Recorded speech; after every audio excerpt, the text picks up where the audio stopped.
Estamos de volta, esse é o programa Questão de Ordem e eu recebo no nosso estúdio o vereador Luiz Rossini, ele que foi reeleito presidente da Comissão de Meio Ambiente da Casa para o próximo biênio, também o vereador Arthur Orsi, autor de discussões diversas a respeito do assunto na tribuna durante as reuniões ordinárias e também durante o seu mandato aqui na Câmara Municipal de Campinas.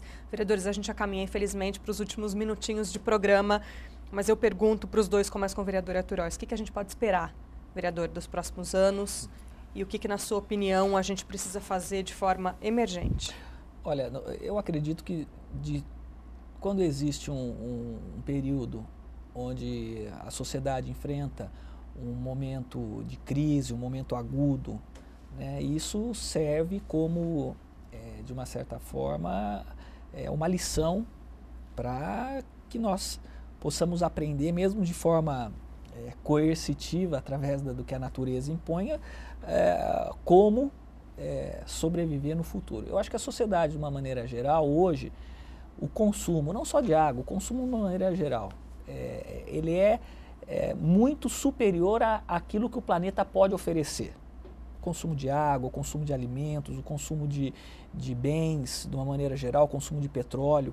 Eu acho que daqui para frente, nossa região, nossa cidade, nosso estado, principalmente, que tem sofrido mais com a crise, nós temos que adotar com mais seriedade critérios de redução do consumo, sejam das empresas, das indústrias, da agricultura, como disse o vereador Rossini, que consome um volume muito grande, que já extrai direto do rio a água, e também da população, de uma maneira geral, principalmente nas metrópoles, né?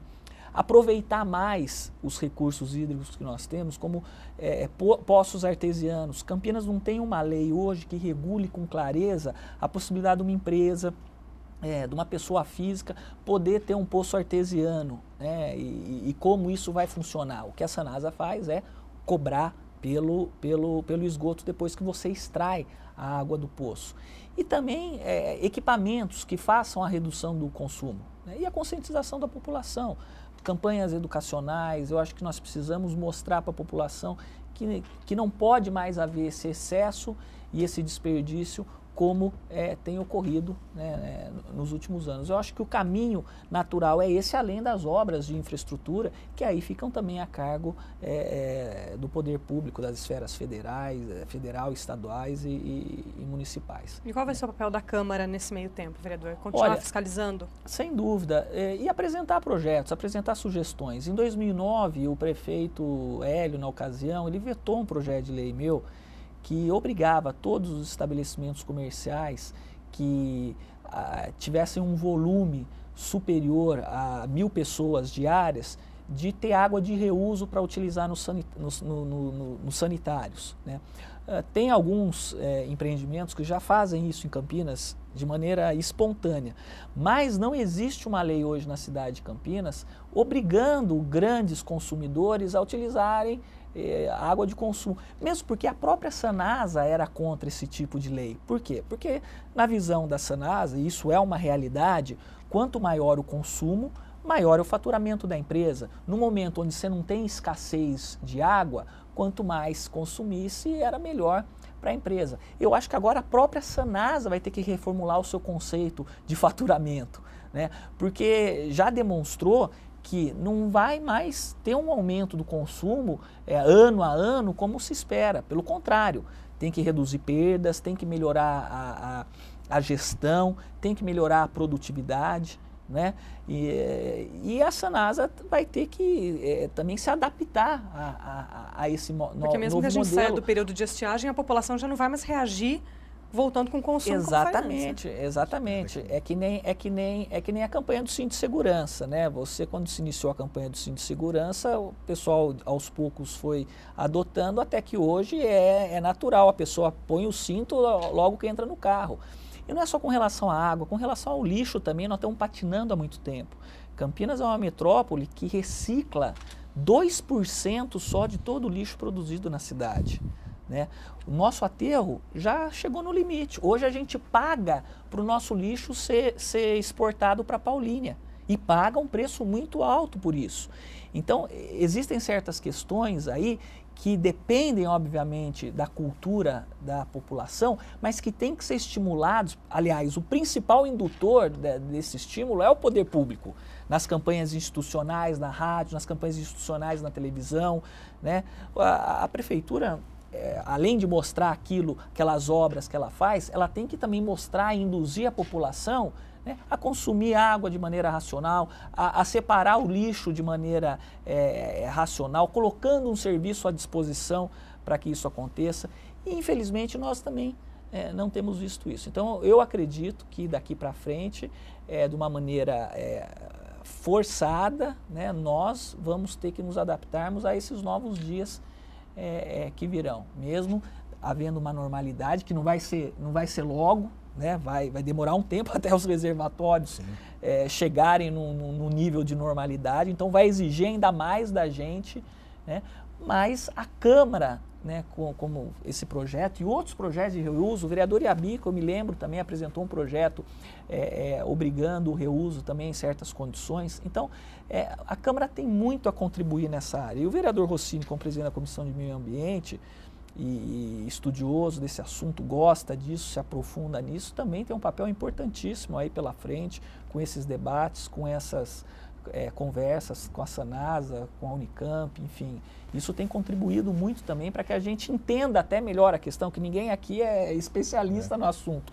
Nós fomos obrigados a entender melhor tudo o que acontece. Mas, enfim, eu acho que, para terminar a minha fala, eu acredito que vai ficar aí uma necessidade de nós nos adaptarmos a essa nova realidade que é a possibilidade de haver uma escassez dos recursos hídricos, principalmente na nossa região.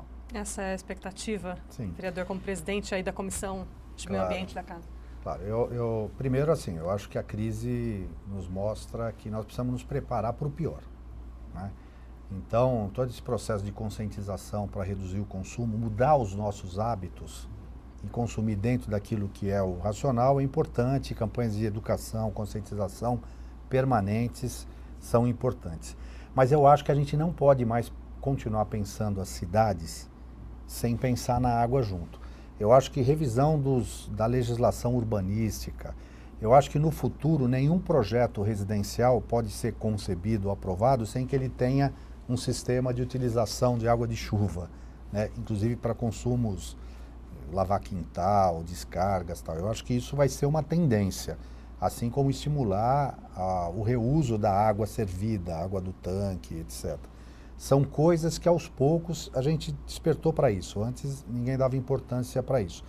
Então, assim como os grandes empreendimentos, eles têm que ser concebidos já diante dessa nova realidade. Hoje a consciência de que a água é um bem infinito, né?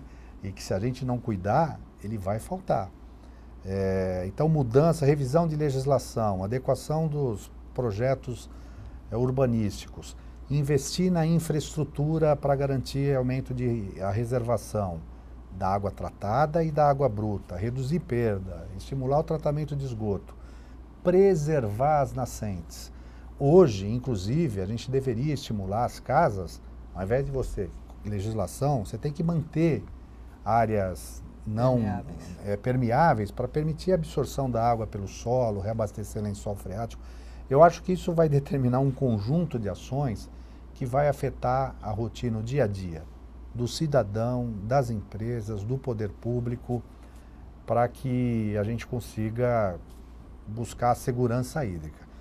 Mas a gente tem que estar preparado para o pior, que na minha visão, talvez no próximo período de estiagem, de inverno, a gente tenha sim que adotar. É uma visão minha, pessoal, medidas de racionamento.